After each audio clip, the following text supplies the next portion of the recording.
volunteering with the Burrito Project and providing outreach to Salt Lake City's homeless. And so he's here to tell us about the Burrito Project and talk about his experiences. So welcome, Carl.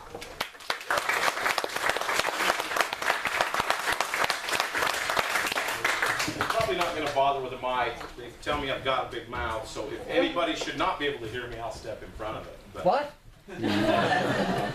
so anyway, I'm just going to start by telling you how it started. In the Burrito Project page on Facebook, if you sign up, you'll read a little statement about how a few bike riders got together with the owner of Rico Catering and sat down and asked how they could reach out to the community and help the homeless population. And so they talked, and Rico Catering had all these scraps and stuff that were seconds, and he was just throwing out.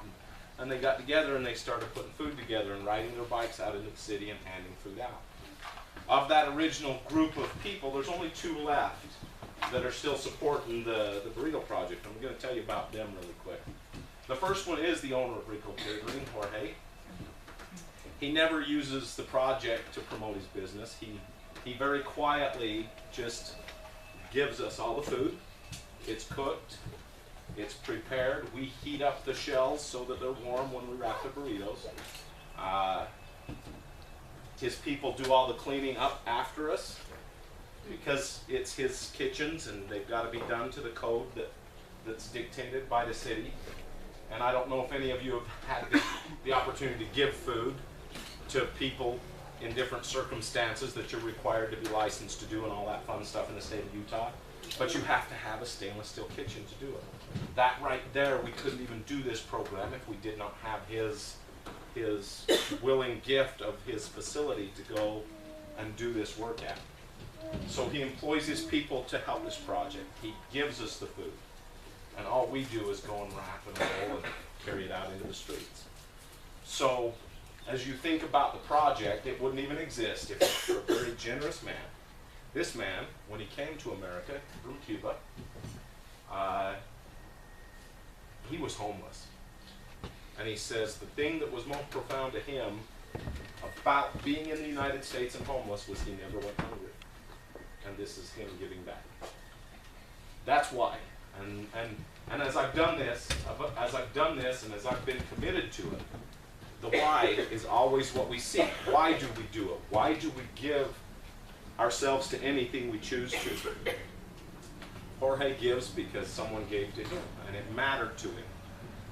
$35 a pan, 4 pans a night, 4 days a week, all year long. That's what Jorge gives, not to mention his time of his people and his facility and quite a bit of his own energy at the end of the day. So that's the gift of Rico Catering to us. You'll never see anything about Burrito Project on any of his advertising. You'll never see him really involved in the project itself, but in the background, it's his gift. It's his gift. And I think everybody needs to know that. So when you're walking through the stores, you'll never hear him ask you to buy his stuff, but I will. If you see he has a cooler in most of the grocery stores in Utah now, you'll see Rico Foods. Help yourself. It's all fresh, no preservatives. He's very proud of that. It's local, and it's good stuff. And we're giving the homeless the same food. Clean, healthy, no preservatives.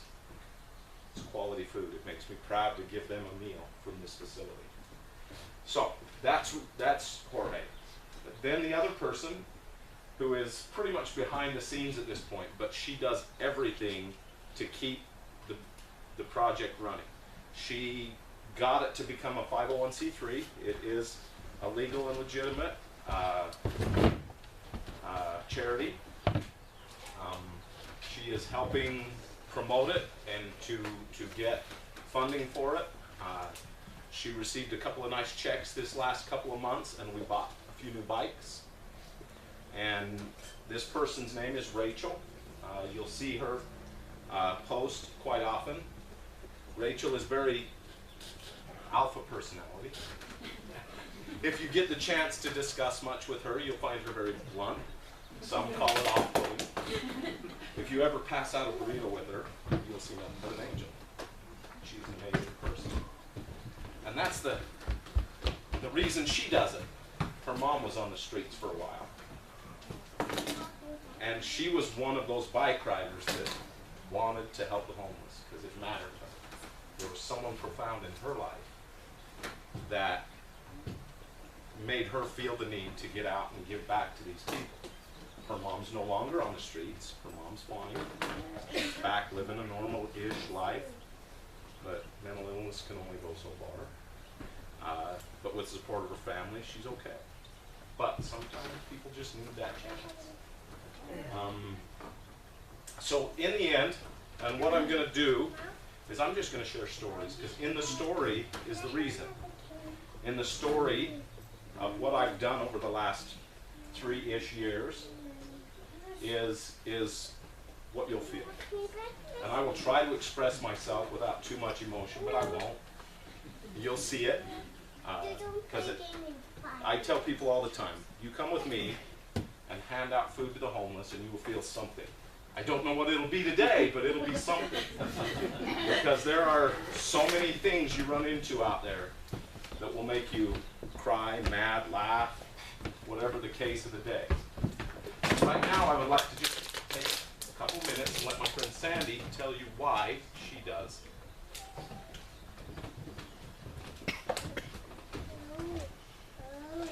10 years ago, my son, due to addiction and some abuse from his father, ran away from home. And I lost my 16-year-old son for almost 2 years. And I found out he was homeless on the streets of California. And the only reason that I ever got my son back was because somebody fed my son. I prayed every night that someone would find him and bring him home to me. Someone would care for him and feed him. And after about 2 years, we got him back.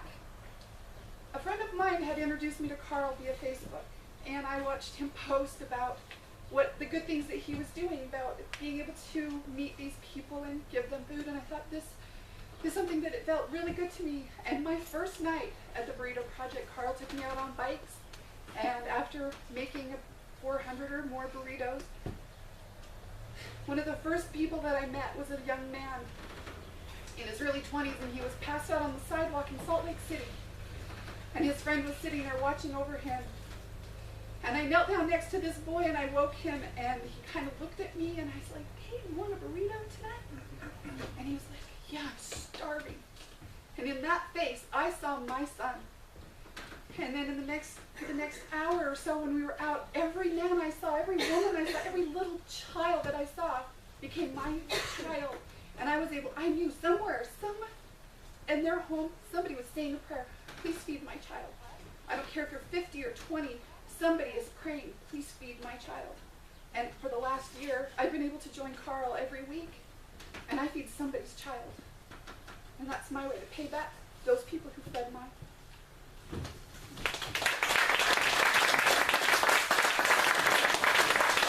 At the end of the day, it's all about the reasons. The reason I got started was my friend Rachel, who I'd known for a couple of years through becoming single and just being an adventurer. We'd go on meetup.com and I met her on hikes and doing stuff out in the world because we're both that kind of person. And so we were Facebook friends, and she was talking about this project she had started.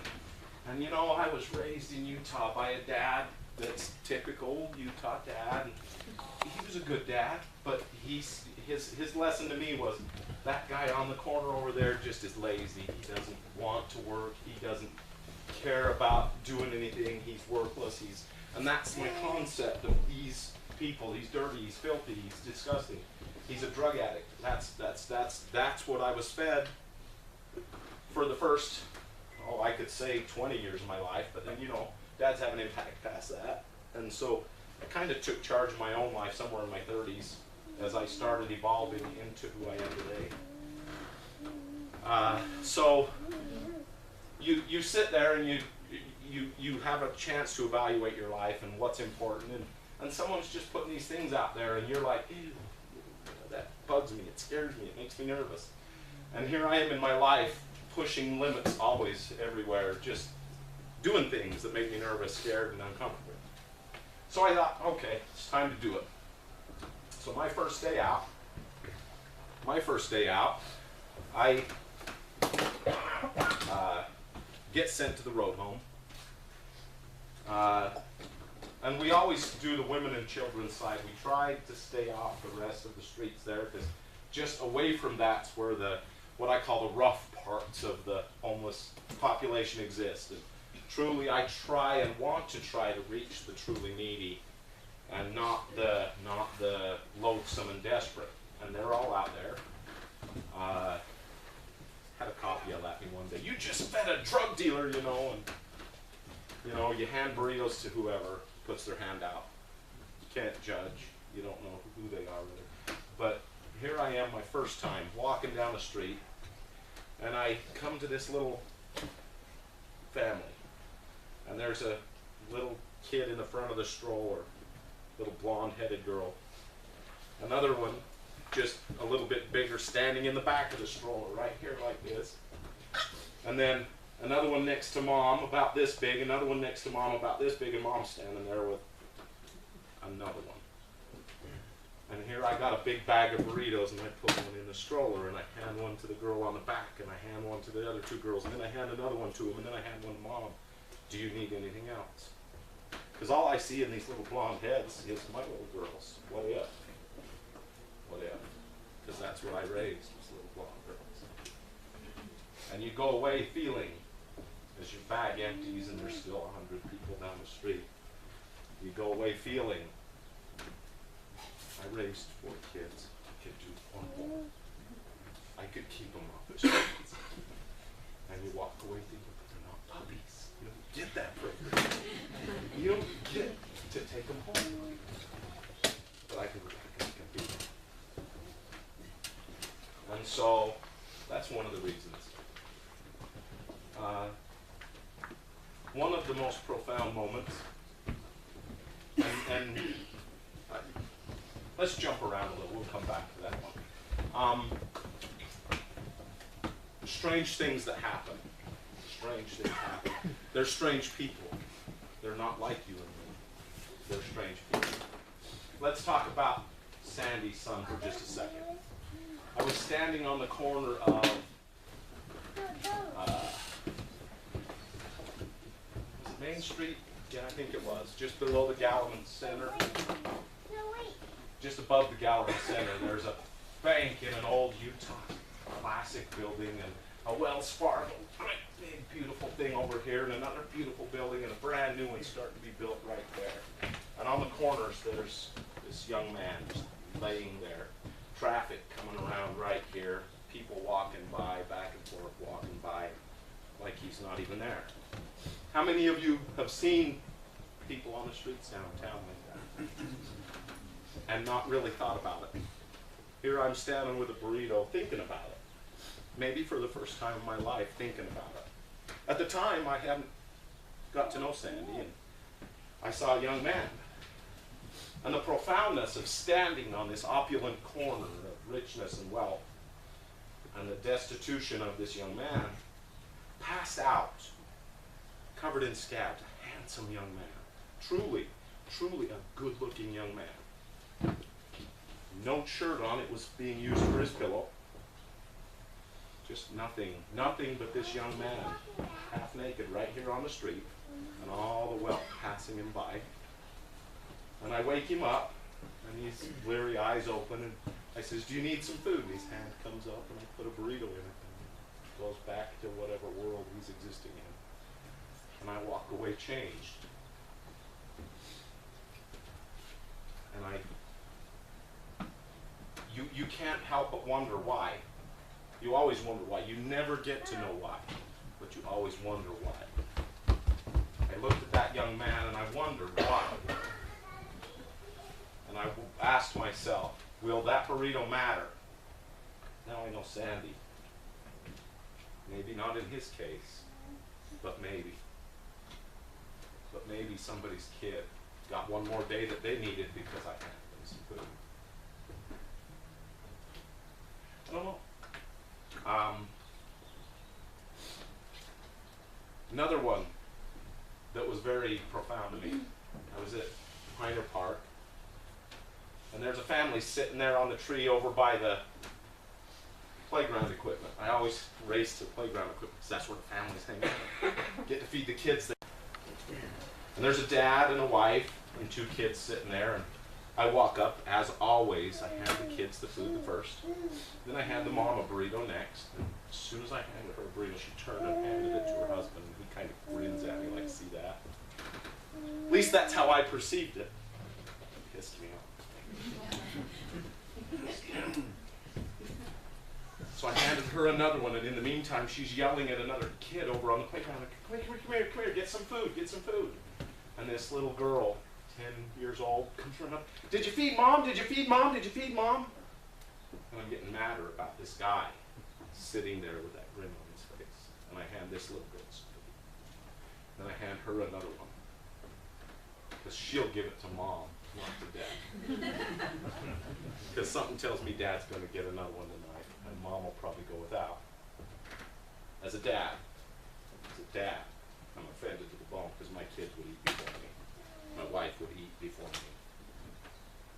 I would be out trying to fix the problem of my life for my family. And it bothered me. This is another emotion. It angered me. A line kept going through my mind. I don't know if any of you have ever watched the show Fight Club.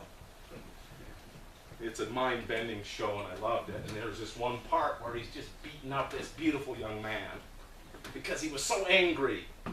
And he says in his mind, I just wanted to kill everybody that would not stand up for himself and fight for his own life.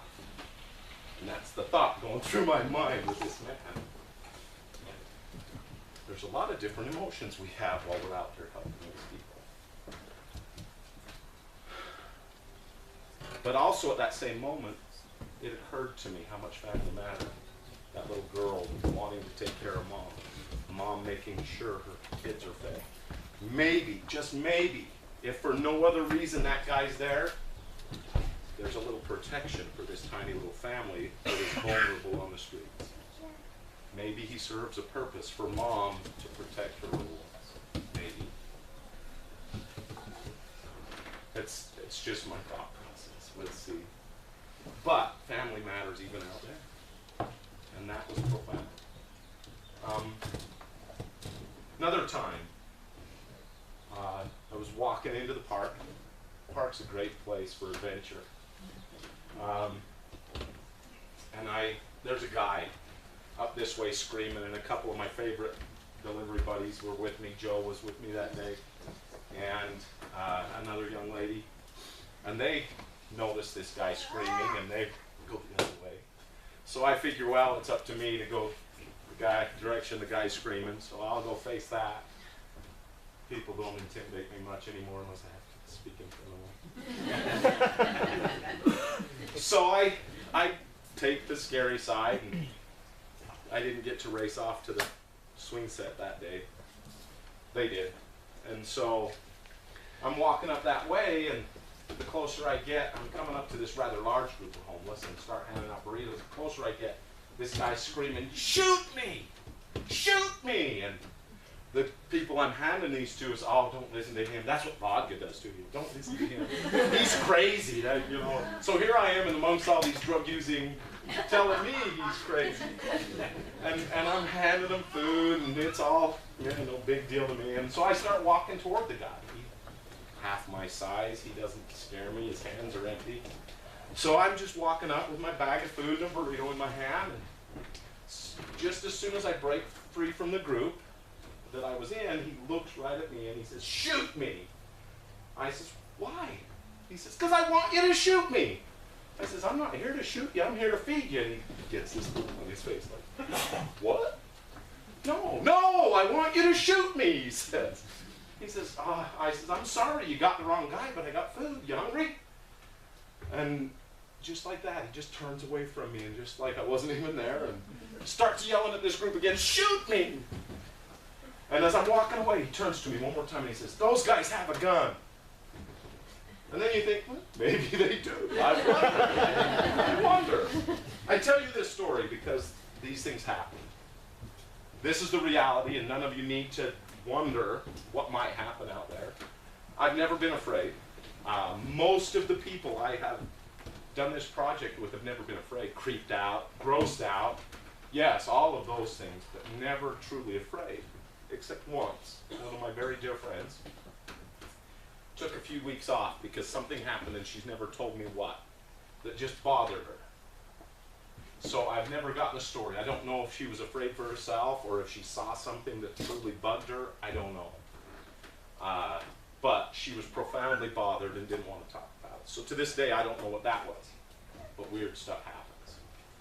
I was walking down by the road home one day, and this lady's coming right at me, just screaming, rah, rah, rah, rah, fuck you, this, that, and you just screaming at me. And I'm like, you want some food? And just as quick as I said that, she's like, and then she's screaming at the universe. And she's staggering through the streets, screaming at whatever I don't see that apparently was probably right in front of me at the time because it wasn't apparently at me.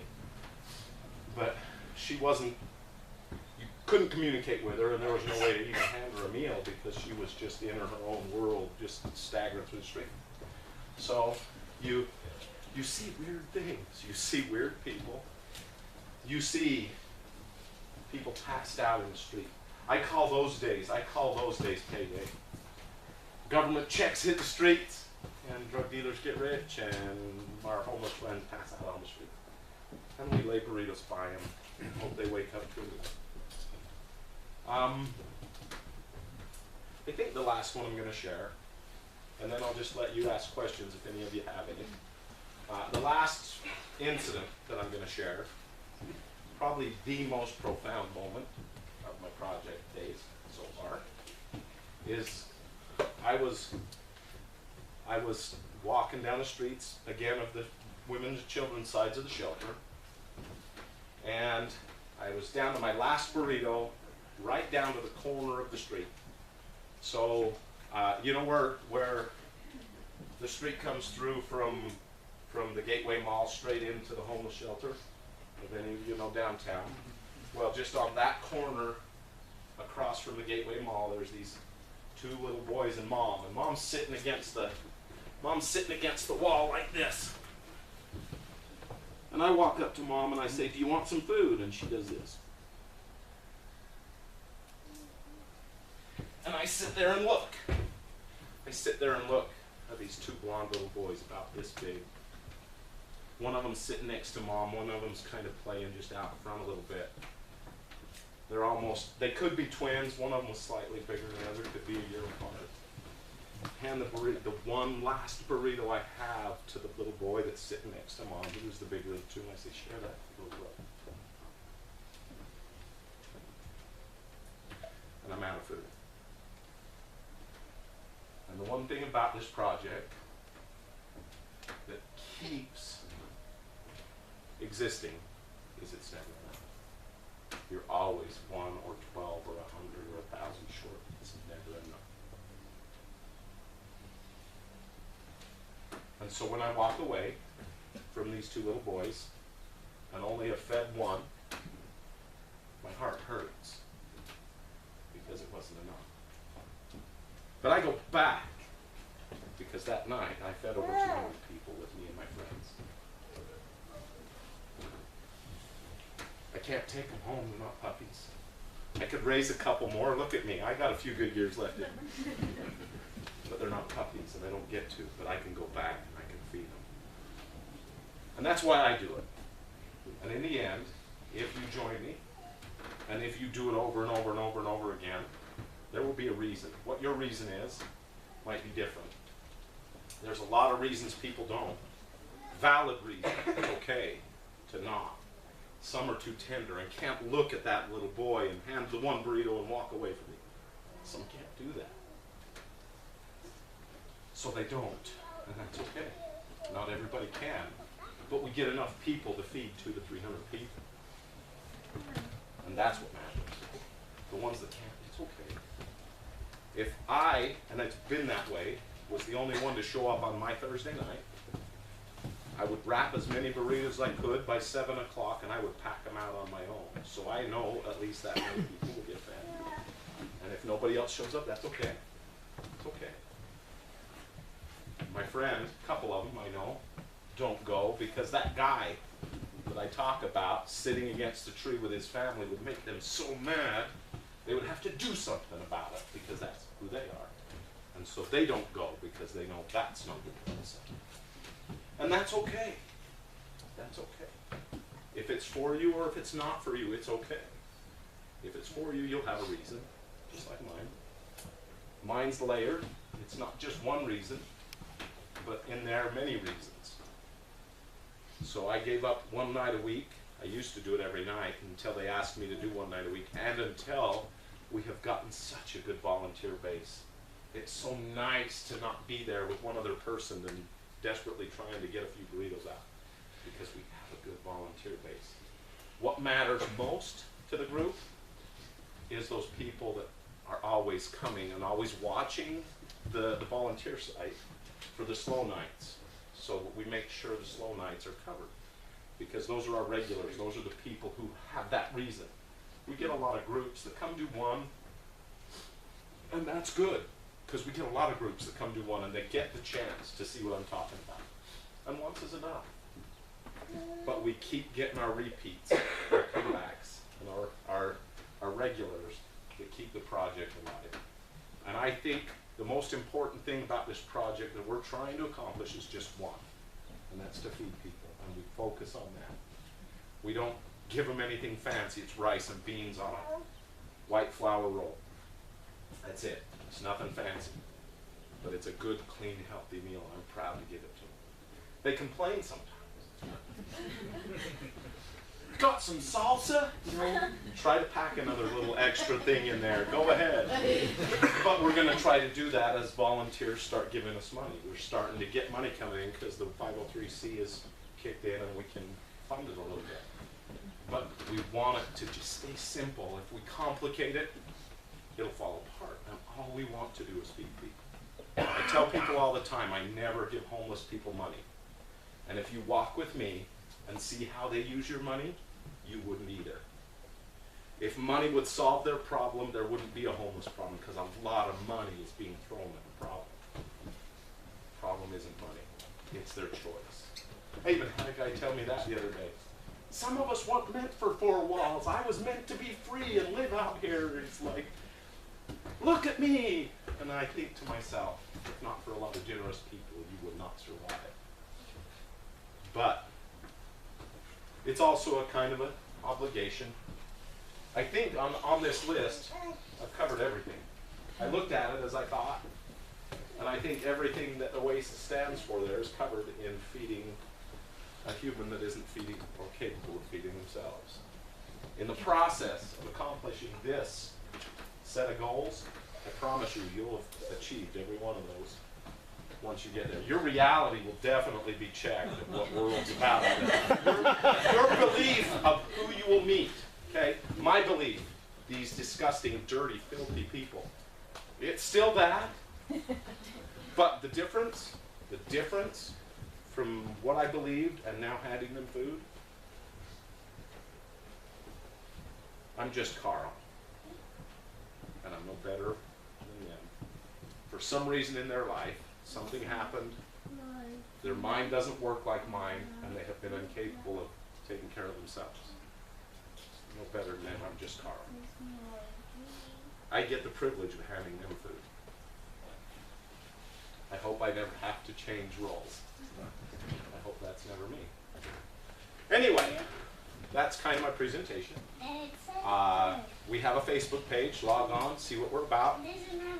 Sign up on volunteer spot. If you want to do this on your own, your group has a date scheduled. Feel free to join us. I'm there almost every Thursday night. That's my night to be in charge. I will be happy to be a guide for anybody that requests me. Show you my favorite places. You should pass out food with Sandy. Oh my gosh, what a blessing that is. What a sweet spirit helping the homeless. Tender words for each of them. A beautiful smile for each one she gives it to. These are the things that you gain. So if you have any questions, feel free to ask. I will tell you that Carl does know how to dance. I've been to a few of his karaoke parties. You've seen it. And Carl, anyway, so when we go to volunteer, you you say you make the burritos. So are they? Is it a different group that's making them that's actually taking them out? We have 2 separate sign-ups. You can come and just roll, or you can sign up for both and do both, or you can come and just ride and take them out into the streets. So that it's set up so you can choose one, both, or. Okay. And bikes? Do they have bikes, or do we? Bring We our own have bikes? 10 bikes. Feel free to bring your own because those 10 go pretty quick some nights. And so are they carried in? So you're riding a bike? I have the bikes we have a basket. They have a basket. Yes. We have a few bags with a sling, so those who bring their own bike and want to, we can load up some bags that you can carry on a bike. That's the Burrito Project? The Burrito Project, yes. If you look us up on Facebook, look up Burrito Project SLC. What's the typical shift and what it means? Monday, Tuesday, Wednesday, Thursday, starting at 5:30. Okay? And then when do you usually reconvene at? Like We another don't. time? We let you get done. You drop off your bag at the store and go on your merry way. We don't come back afterwards per se, just to leave your stuff and go. And then I guess I have one more question because I was thinking about having my kids do it. They're teenagers. They're- And then is it, because it is a semi, risk to be taken, are you within We accept no an risk. IQ of- We simply say, if you feel comfortable, bring your family. And the gal that runs it came and delivered burritos with a brand new baby strapped to her chest just 2 weeks ago. And that was one of her posts just recently, was how proud she was that any age can come do this. But just understand there are inherent risks to being around people who are high as a kite. You just never know. But I have never had, one of the things that, I asked a lady who had done it several times, I says, anything weird happened to you? She says, well, not really. I've been proposed to 3 times. So if you're single, ladies, there are options. There are options. Just